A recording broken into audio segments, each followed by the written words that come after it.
speaker, Guoqiang Yu from Virginia Tech. His talk will be on Aqua, a machine learning and event-based approach to quantify astrocyte activity. Please go ahead. Thank you.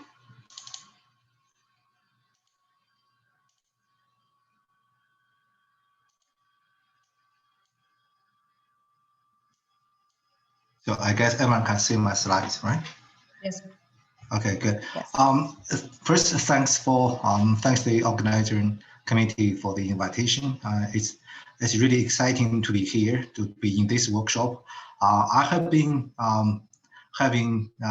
spending a lot of time on introducing how important exercise is when I describe our work to others. But I guess in this workshop, I do not need to do that. I think that everyone should assume that exercise are very important, and they actually, I think somehow I feel we should work together to change the name of neuroscience. I feel like neuroscience is like too much on neurons. Okay, that's just that story. So first I would like to see the challenges of modeling and quantifying exercise activity. I think from what I have learned so far, I think my talk will be a little bit different.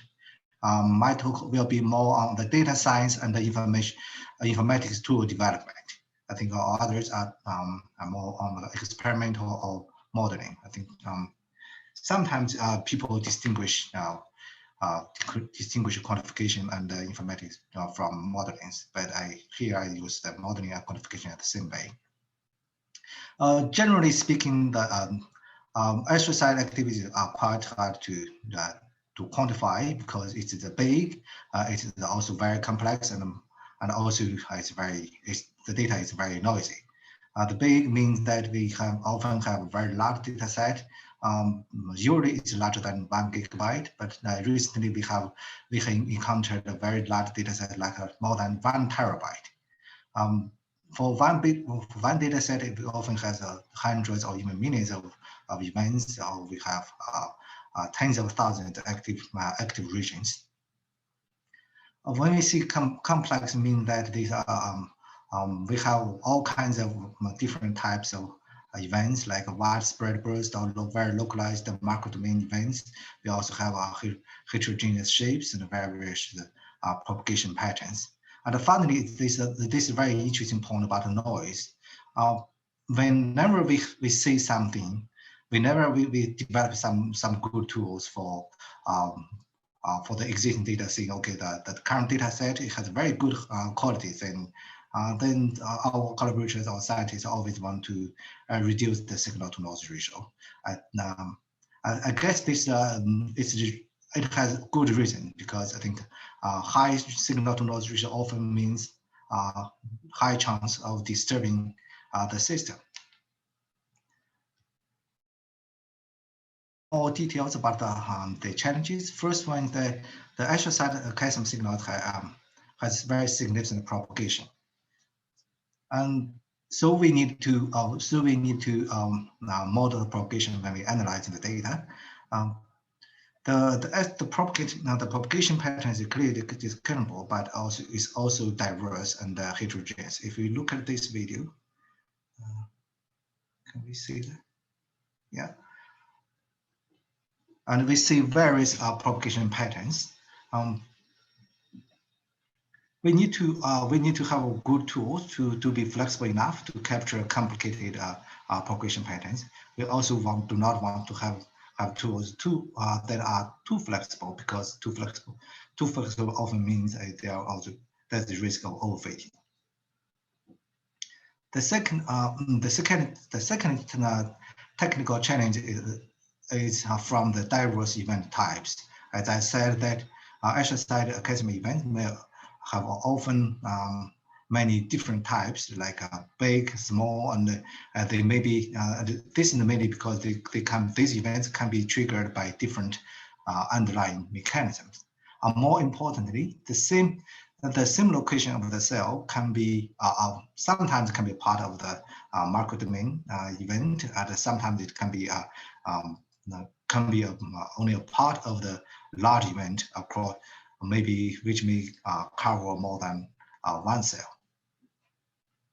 So we argue that this the concept of ROI, the region of interest, is not valid because this a region is not always a functional unit. Sometimes a region participating in this one, sometimes it participating to other one.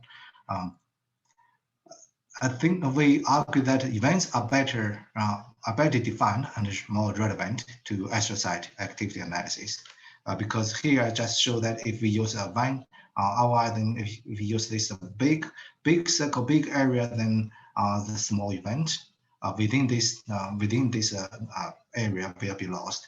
If we use a smaller area, then the bigger event will be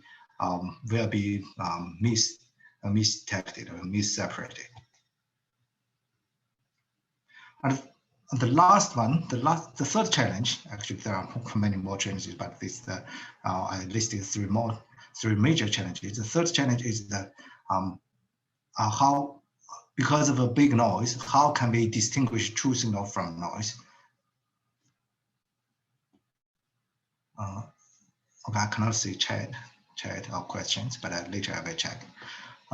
The noise forecast imaging is often high because of the high spatial temporal resolution. Whenever we have a higher resolution, then it often means we have less time or energy to spend on getting good quality data, a good quality signal. And a very important aspect of the high spatial resolution of a low signal to noise ratio data is that we are interested in a small size the calcium transient. I believe that the small or micro domain activities are important for astrocyte study.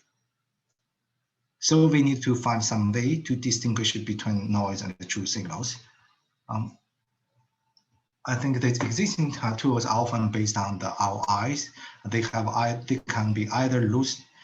either lose information about the propagation or mess up with different event types, or completely miss events, or sometimes they also report events regions incorrectly. And overall,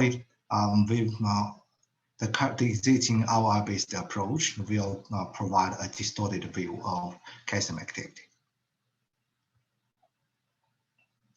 So our principle, our principles, the principles of our new approach are three. First, we take event-based perspective. We will, through this event perspective, we will jointly consider both spatial and temporal information. Through this, because we model spatial and temporal information jointly, we are more flexible. This kind of approach is more flexible and more powerful to describe the data. As we discussed, as we argued previously, we feel event is a more appropriate concept to model astrocyte activity.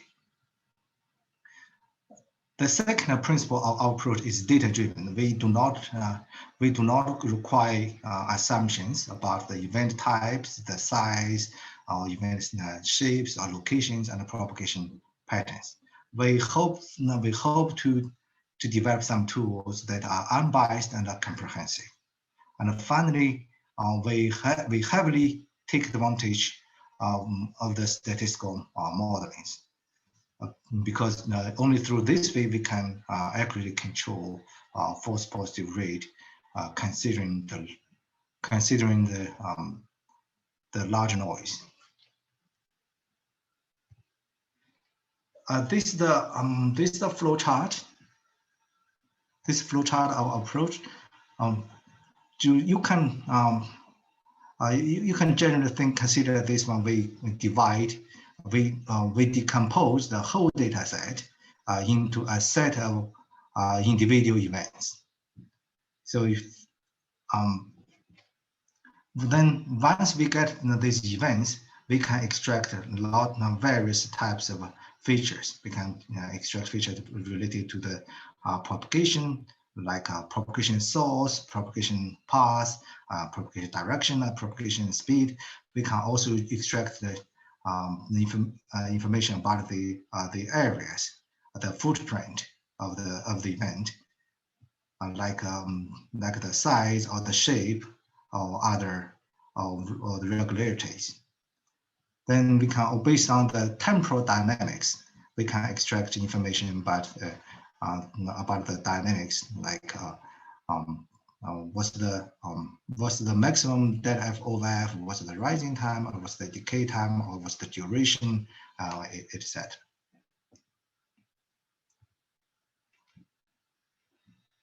As we discussed before, we wish to use event-based perspective and use data-driven approaches. These kind of ideas are good because they can be agnostic or have no prior requirements on the constraints or assumptions. And it can provide great flexibility to model various kinds of phenomena. However, often everything has its side effect. The great flexibility often implies that it has, because it is so flexible, then it means that it can be fitted to almost everything. So the great flexibility often implies a great risk of overfitting. It also, because we have to because the search space is much larger, and all kinds of types of events can be can exist. So the computational burden is heavy. So we need to have to make some technical efforts to migrate these implications. We have actually in this work we have four key technical innovations. But because of the time limit, I will focus on the first. Only focus on the first one. We have invented some new technique called graphical time warping model to generalize time warping, dynamic time warping to model the alignment of multiple pairs of time curves. This kind of technique will enable the modeling of flexible propagation patterns.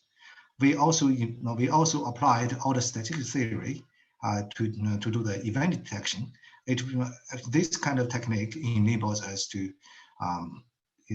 develop a powerful yet statistical controlled detection of events. We also, because we need to detect all the events, then we designed a composite score by leveraging residual signals to enable a sequential detection of events. And finally, based on the events, we are developing conditional inhomogeneous post-process model to extract the consensus functional regions. This is the kind of bridge between the ROI based approach and the event-based approach. So here, I just give you a little bit more details about the time warping. So why time warping or alignment is needed? Assume that we are aligning all the curves to X. So so the curve 2, actually, from our point of view, it seems that the curve 2 is very similar to X. But actually, due to the propagation, if we directly to compare the curve 2 and curve X, they will be very different. So we need to do some kind of alignment that is shift the time coordinates. Dynamic time mapping is is a traditional tool for this kind of a task. The dynamic time mapping is very flexible. It can model all kinds of various propagation patterns. But the problem is for dynamic time mapping that it is too flexible. It often feeds to noise. That is in the machine learning field, it's called overfitting. So we hope that what we can do. So what we want to we hope to borrow information from neighboring curves because we hope to have a mapping scheme that is flexible but not too flexible. So this seems a really difficult task, and sometimes it looks like infeasible. But fortunately for our exercise activity data, this is conceptually achievable by the observation that signal propagation is a smooth procedure. So look like that. If X is represented a van, then we will often observe that the curve 4 on the van are very similar, and the curve 6 and 1 will be less similar. So we can, based on this observation, the smooth change, then we can impose a constraint that the neighboring curves should have a similar, although not necessarily the same, mapping pattern. Then how can we incorporate neighboring information or imposing constraints? This incorporating constraints or incorporating neighboring information or imposing constraints are kind of standard in the machine learning field, and it is conceptually straightforward. But this is often the case that it is also computationally very hard to solve.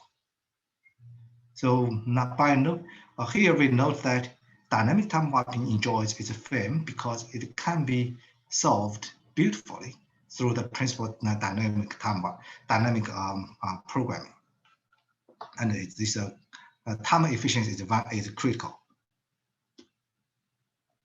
So we hope that we can develop some tool that has a flexible, that can be solved efficiently, but also can incorporate neighboring information. So here we reformulate the original dynamic time mapping problem as a shortest path problem in a graph. Then this shortest path problem actually it turns out to be a plane graph. That is a graph can be drawn in a plane and with no crossing of edges. And this plane graph always have a dual graph, and then the shortest path problem is equivalent to the minimal cut problem in the dual graph.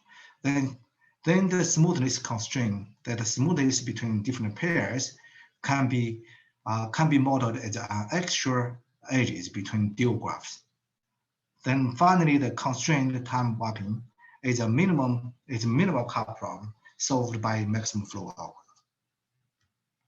So here I just show that how this can be how incorporating the neighbor information can help improve the alignment accuracy and efficiency.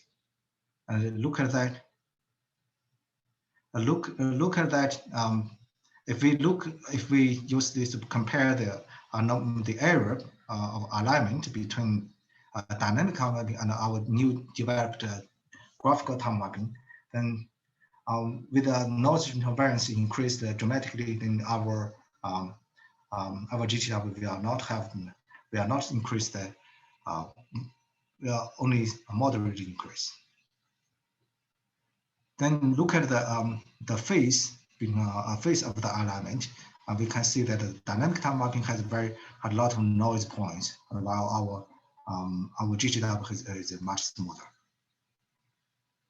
Okay, I want to comment that this about the graphical time mapping. It is motivated by the extra-site activity analysis. It turns out to be a significant extension of dynamic time mapping. It's an extension from a single pair to multiple pairs, and it has various applications for time series analysis, like a singular propagation on the DNA sequencing alignment or CNS alignment and other time series classification or clustering. Okay, our final product is a MATLAB, GUI, and a Fiji plugin. Because we know that this a good algorithm can only be used if it can be put into a user-friendly software package. And this we have discussed the I think I do not have time now.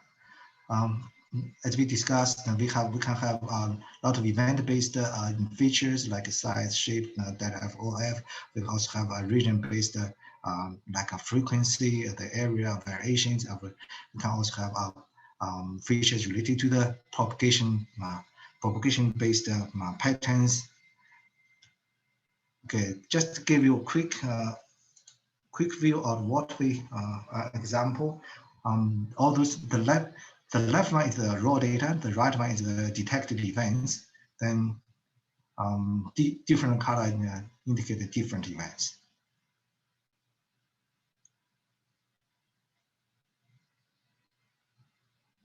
Then I think this work is a joint effort from Kansas lab at the UCSF. I think we have another speaker, Max Collard from Kansas lab, who he will give talk tomorrow. I think you may see more applications about Aqua from tomorrow's talk. You can find all the source code at our GitHub website. Or if you can, it's not easy to copy this the link. You can simply search by using the keyword Aqua GitHub or +YU. We are also happy to customize code to our own need.